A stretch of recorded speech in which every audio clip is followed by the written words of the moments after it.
It's time for Blessed to Play on EWTN Radio, uncovering the role that faith plays in the lives of sports professionals from around the country. And now, here's your host, Ron Meyer. Fire, score!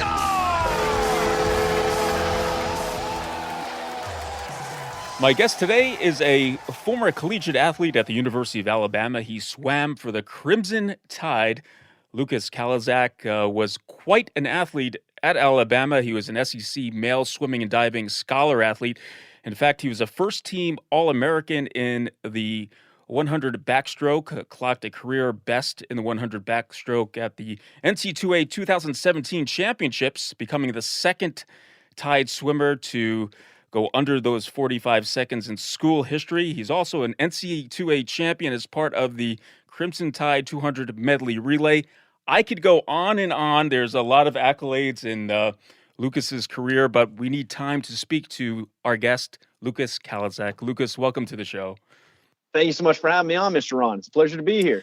Well, listen, you're Alabama born and bred. You went to Baylor High School, and I just want to know where this love for swimming came to fruition and how you gravitated to the sport. Absolutely. It was something that my dad did. When he was in college, my dad got involved in swimming, I'm not really sure when. And so growing up, my parents do what most parents do. You try to see if your kid has any athletic ability. And so I think the first thing that everybody gets tested with is soccer. And, I have two older brothers. And so all three of us were playing soccer games, and we must have had a really abysmal showing. My parents gave up all hope of an athletic endeavor when they put you in karate. Like when they don't know what to do with you, you end up going to karate. Did karate for a little bit, hated it. And so the default, it's like, well, we don't know what else. Let's go to swimming. And it wasn't actually anything that I was too interested in. My brothers were much better swimmers than me growing up. Mm-hmm. And it's a little bit of a longer story how I ended up at Baylor High School up in Chattanooga, Tennessee. I got the opportunity to go to boarding school there. Mm-hmm. And it was in high school that my love of swimming really grew and take shape. And my career changed under the great guidance of a coach up there called Dan Flack, who is nationally and internationally renowned. And for me, a great love of the sport came from not just my coach and the fact that things were going well, but I love the friendships that I had. I love the being on a team, striving after something together, the camaraderie, being a part of what felt like a family. And it just kind of stayed ever since. So swimming is a team sport, but it's made up obviously over individual results. And while you swam at Baylor under this great coach that you mentioned, Dan Flack, you had some great results in the NCSA Junior Nationals. Was this when you thought about, I want to perhaps do this at the next level, that being in college? Yeah, absolutely. It was something that program that Dan had led had a history of producing collegiate swimmers at the highest level. And I never really thought about it until I was in high school, where that started to take shape and become a reality for me, a possibility that I could keep swimming. And God was so good and opened up doors. So very, very grateful. Okay, so you made a pit stop in Tennessee, but you're from Alabama, and you had a chance now to go back to Alabama and swim for the Crimson Tide. Tell us about that decision-making process, how you wound up in Tuscaloosa. Thankfully, with everything that happened in high school, what happens with swimming is you start going on, and I went on some tours with my mom, looking at different schools in the Southeast. Like I said, I love the South. I'm so grateful to be here. I love the culture. I love the food. I love the feel of the place. And I was looking at colleges to swim around here. And funny enough, I actually, at the time, I thought that I wanted to go to Georgia first. I actually love Georgia. One of my great, a father figure in my life and a great mentor in high school, Mr. Murdoch. He's a great man, and he went to Georgia. And so I really wanted to follow in his footsteps and go there, but God opened up these doors at Alabama. And it's one of those things in life where his providence kind of guides you and you don't really see it until retrospect, all those little things that happen, little conversations, little nudgings. And I was blessed beyond measure to, get some academic scholarship that really helped pay for school at Alabama. And that's why I ended up going there. Blessed to play Ron Meyer chatting today with Lucas Kaliszak. He was a swimmer for the University of Alabama, the Crimson Tide in the SEC. Well, let's talk about this career at Alabama. And like I mentioned, you did quite well and garnered a lot of accolades during your time there. Talk about some of the highlights of just swimming for the Crimson Tide. And I know you put in a lot of hard work to get these results, but what are some of those moments or highlights of your career while swimming at Alabama? Highlights would definitely be, oh gosh. When I look back, I don't know if other athletes feel this way, but the things that I really cherished the most were the relationships I made. And I remember, friendships and times spent training, usually more than some of the big payoffs or big meets, which were a ton of fun. But I would say I loved what really meant so much to me was representing my home state and the premier school of my home state, of course. And I remember the experience of like just going through the airport. We would have to travel, and sometimes I'd be like out in California and be wearing the Alabama uniform, Alabama A on my chest. And it was one of the coolest experiences ever, having people come up to me at the airport and saying like Roll Tide, or the support we would get being around my hometown, or the pride that I had from representing my home state and having so many people in the community come out to support. Really cherished that. And of course, being able to do this whole experience with my parents. Some of my favorite memories were when we got to celebrate together after a win or after a swim, or just spend time together at these events. So yeah, the hometown aspect and the relationships were my favorite part, honestly. Yeah, but more detail now. You swam in the USA National Championships. You're in the NCAA Championships. And you had some great results here. Was there something special in any of those championships that stood out for you as a goal or something that you achieved that you said, that brought fulfillment to your swimming career? Two of the ones that do still give me some pleasure to look back on was when we were here. I think it was my freshman year at Auburn for the SEC championship. And of course, as you know, there's quite a rivalry between us and Alabama and Auburn. And when there was a lot of trash talk going on between the men's teams and being on their home turf, and all the crowd was against us and all this stuff. Then I was blessed beyond measure to be on one of the relays that won. That was the 200 freestyle relay with guys who were seniors on the team and everything. And again, the reason like why that memory is so sweet is not just like beating your rival on their home turf with all their fans, which is incredible in of itself, but it was because I did it with my friends, and my mom was able to be there, and celebrating with her afterward was just one of the best feelings. And brings a smile to my face, just like remembering like her joy and all the payoff for those years of training and years of sacrifice. So that one, I'll say that one was one of my absolute favorites. Yeah. So what was more of a motivation for you? Obviously, you're competing against other SEC schools, including, you mentioned Auburn, Georgia Tech, so on and so forth. Was it the PR? Was it getting that, was that the motivation for you, or actually beating the team in front of you? That's a great question. I would say for me, I usually operated on the realms of like, I just want to win this. Whatever it's going to take to win this, because you win this, it doesn't matter. Mm-hmm. Yes, you always want to go for the PR, and you always do want to beat yourself. And while that's helpful, and I know a lot of athletes talk about that, for me, it's like, I'm just trying to win. I'm trying to win right now. And my PR, isn't it nearly as tangible as the guy that I can see right beside me. Plus, to play Ron Meyer chatting with Lucas Kaliszak. He was a swimmer for the University of Alabama, the Crimson Tide. And I want people to know all the hard work you put in. I've interviewed a number of swimmers, and they have all this in common when it comes to practice. Early morning jumps into the pool. I mean, really early. And this goes on throughout the whole year, basically. But talk about the dedication, because I know when you're in college, I don't know, I would like to sleep in once in a while, but you really don't have the luxury of being a normal college student. Are you asking like what is that experience like, or? Yeah, just getting up and being dedicated to your sport and making the sacrifices necessary to perform at an elite level. I will say, in terms of jumping in that cold water, that never ever gets easier. that just always sucks. It is always a jolt to the system when you get out of your nice warm bed and it's like 5:30 in the morning. and then you got to like strip down, particularly in the winter time. Oh yeah, that could be really rough. But one of the reasons of why you do that and where that drive comes from, or comes from me, is training with a team and being a part of a group of people who have a dedicated vision of here's what we need to do to achieve the results that we want. And so like at Alabama, we had on our locker room, the first thing you see when you come in was we would put up our goals, the goals for the year, so that every single time you went in that locker room to prepare for practice, and every single time you left practice, you saw, here's what we are trying to do collectively. And when you're with a group of men who are on mission, who are serious about something, just like the Christian life, it's amazing what you can put up with and what you'll do. So absolutely. And also, when you're part of a team at Alabama, I'm sure you have teammates from all over the country coming to swim. What was that like for you, just to be exposed to people from all over the country, and as you said, trying to reach a common goal, win a championship, or just do the best that you can do as a swimming team?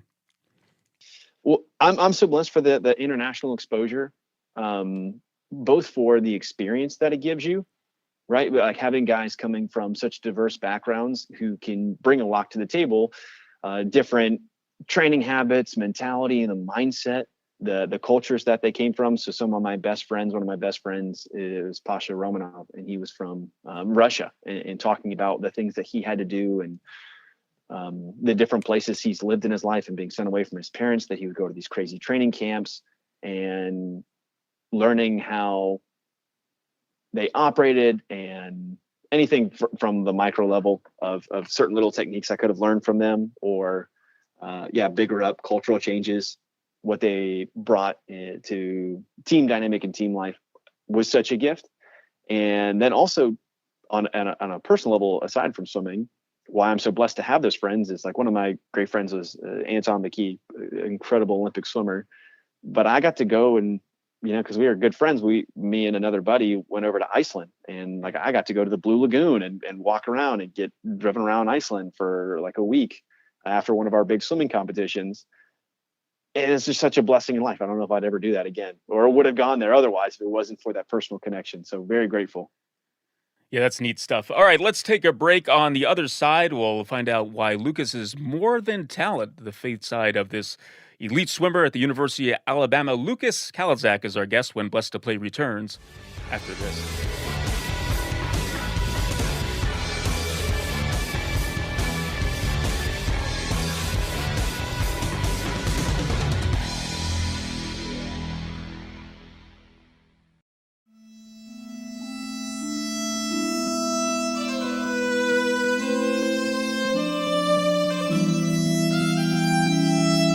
Hail Mary, full of grace, the Lord is with you.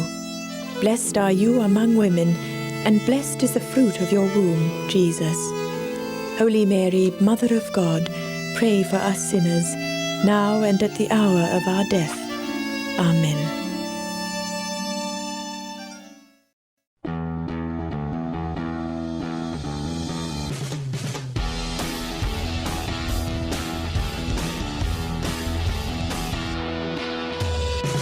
Welcome back to Blessed to Play. Ron Meyer joined today by Lucas Kaliszak. He was a swimmer for the University of Alabama, the Crimson Tide in the SEC, and he did very well there. He was a first-team All-American in the 100 backstroke. He was at the NC2A championships where he did well, and swam in some international events, and really honed his skills as a swimmer while at Alabama. And now he's in medical school at a rival Alabama school named Auburn. And we're going to talk a little bit about that. Lucas, I know the faith is of the utmost importance to you, and you take that wherever you go. But let's back up. When was the faith, or the seed of faith, planted in you? Well, first, Roll Tide. And then in terms of faith, I was beyond blessed. One of the greatest gifts God's given me was coming from a Catholic family. And so I was baptized as a baby. My last name is Kaliszak, which is Polish, and the Poles are notorious Catholics.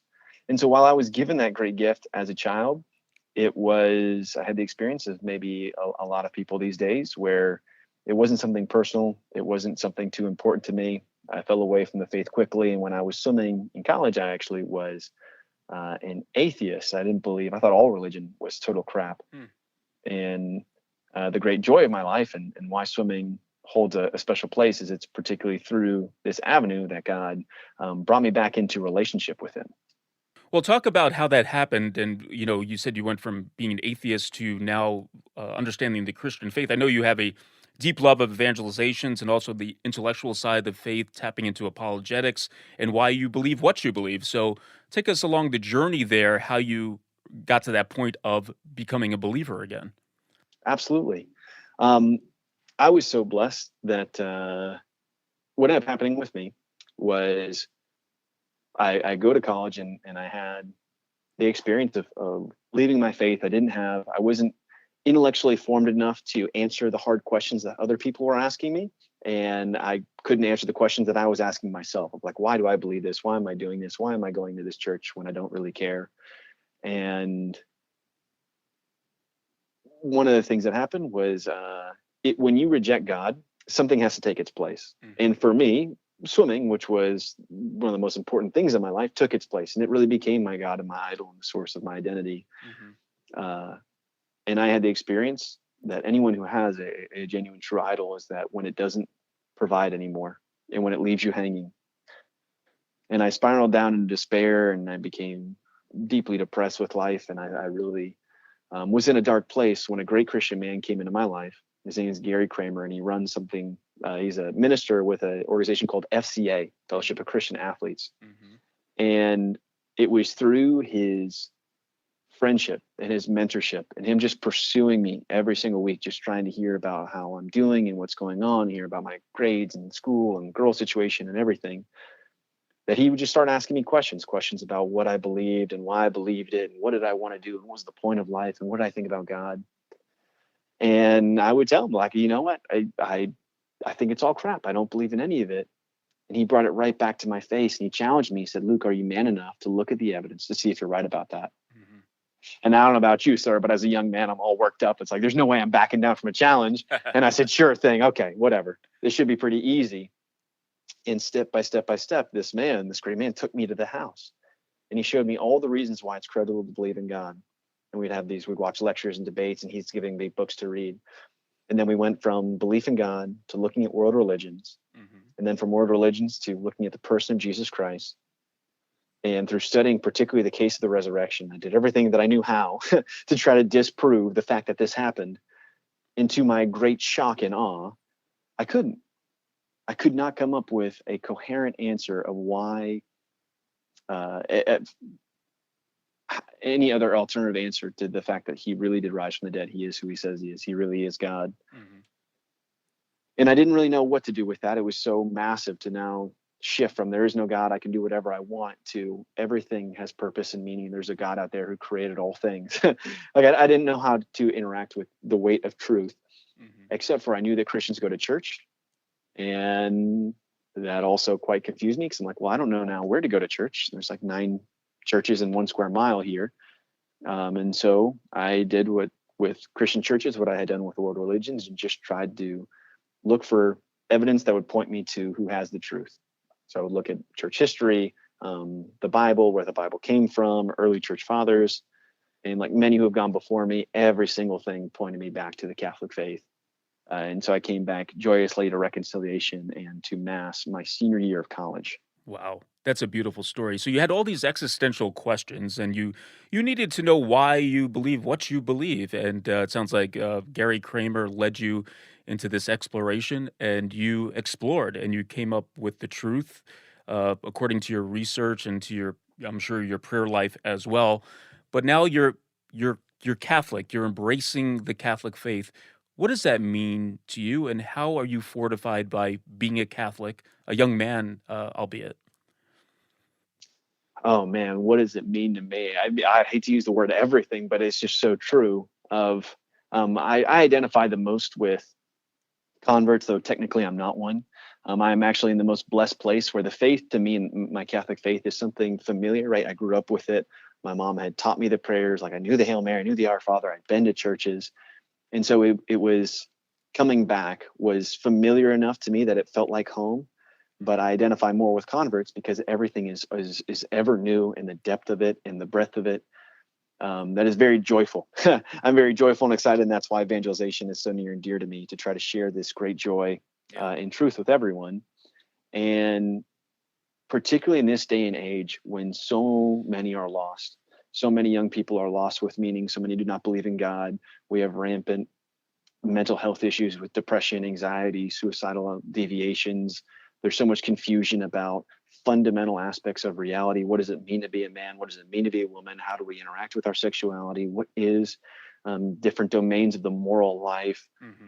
And why the great joy that rests in my heart, knowing that the church has answers, and the church is that stability, and the church is that firm foundation that lets me be free. And it reminds me of what G.K. Chesterton talked about when he talked about that the church, if you were to take children and put them at the top of a skyscraper and told them to play ball, what they would do is they would like huddle in the middle in fear and confusion, and they don't want to go out and play because there are no boundaries. And he said the church is like the walls around them that gives them the freedom and the ability to play and live. And that would be, I love that picture and I love that analogy, because that's what I experience living out this Catholic life of it. It gives me the boundaries, it gives me the order, it gives me the life and the sacraments and the deep prayer and the saints and guidance and everything that I ever wanted and looked for. I have found in my Catholic faith and in the Roman Catholic Church. And it sounds like you found grace as well to encourage you along this road of life that God provides us to get us through, despite the sufferings and trials that we go through. And you mentioned so eloquently the different barriers that young people are facing with philosophical thought being thrown at them. We like to blame the media for everything, but there's so much media consumption, and that becomes the truth of many, unfortunately, when it's leading them down the wrong road. Let's talk about what you're doing now, because what's interesting, not only that you're at a rival Alabama school at Auburn, but you were a pre-med student. Now you're in med school and you're going to become a doctor. God willing, I think you would agree too, right? But you're in a special profession because you're in a healing profession. You're in a profession where you see people at their most vulnerable, where they could have shocking news and life is thrown off course, off kilter. And you're a believer going into this profession. And I'm sure, as the great divine physician is going to be your guide as you go through medical school. But talk a little bit about that, why you decided to want to become a physician.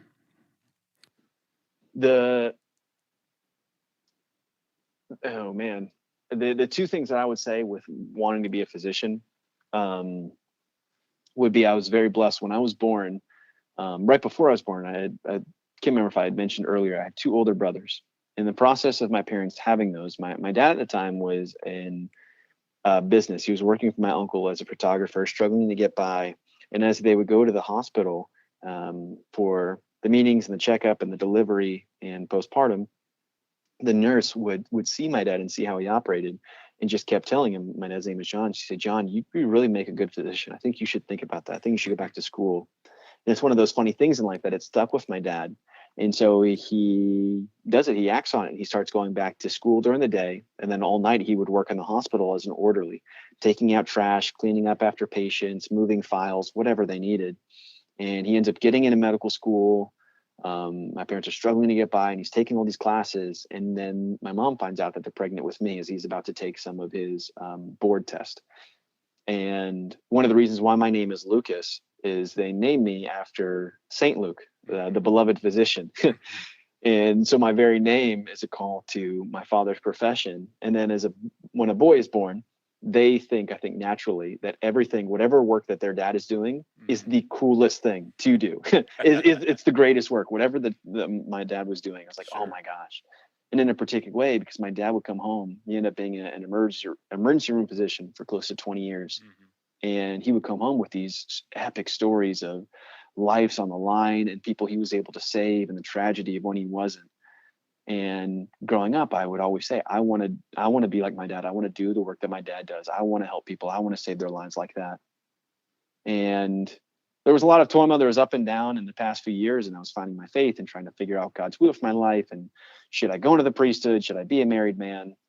And the second big thing that ended up happening was I was in this conversation with a religious sister. If you're familiar with the sister serves the Eternal Word in Irondale, Alabama. Incredible order. And one of the sisters there, her name was Sister Faustina. And I was talking to her one day, and I was in all this confusion of like, what should I do this? Should I do this? Should I do this? Should I do this? And she gave me this really great piece of advice. She said, Luke, a quick and dirty rule of discernment that has served me very well is to remember the point of this life is to pour out all of ourselves for love of God and for love of neighbor. And she said, with that understanding in mind, when we are deciding between two goods, a general rule of thumb is that God will call you to that work that uses up more of you, that pours more of you out. So if you think that going to medical school and trying to pursue a career as a physician will use up more of your gifts, talents, time, treasure, etc., the totality of who you are and the giftings God's given you, then you probably should think about that. That's great advice. And normally with me, I just, every time a religious speaks to me, I'm like, write that down. But this one in particular was quite powerful over me. Well, Lucas Kaliszak has been our guest. What a journey. A great athlete, obviously, and obviously studied well and is pursuing his passion in medical school there at the University of Alabama. And we just hope that Lucas becomes a physician. He's able to help so many people in a variety of ways, not physically, but also spiritually as well. Lucas, thanks so much for the time. I do appreciate it and sharing a little bit about you right here on Blessed to Play. Thank you, sir. God bless. Hey, Blessed to Play fans, check us out on the web at blessedtoplay.com. That's blessed2play.com. You could like us on Facebook. Hit us up on the platform X at Blessed to Play. For Lucas Kaliszak, I'm Ron Meyer. We'll catch you next time right here on Blessed to Play. You've been listening to Blessed to Play with host Ron Meyer on the EWTN Global Catholic Network. If you have a question or comment about today's show, feel free to email us at info@blessedtoplay.com. That's blessed, 2, play.com. You can also connect with the show on the web at www.blessedtoplay.com. Again, that's blessed, 2, play.com. Join us again next time for Blessed to Play on the EWTN Global Catholic Network.